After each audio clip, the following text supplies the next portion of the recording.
शिवसेना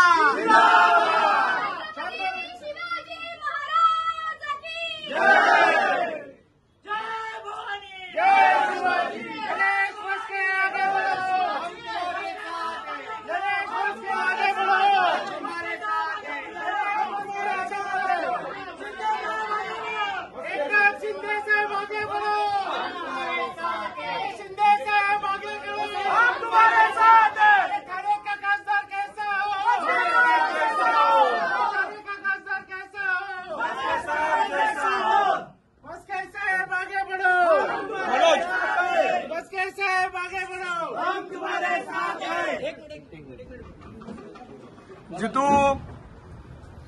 महाराजांना वंदन केलेलं आहे. महायुतीचे उमेदवार आहेत नरेश म्हस्के. या शाखेत तुम्ही आहात, चंदनवाडच्या शाखेत. काय भावना आहे? मी तुम्हाला एकच सांगू शकतो, या चंदनवाडी आणि पाचपगाडी परिसरामधील सर्व नागरिक हे नरेशजी गणपत म्हस्के साहेबांच्या पाठीमागे आहे आणि त्यांना आमचा पूर्णपणे सपोर्ट आहे.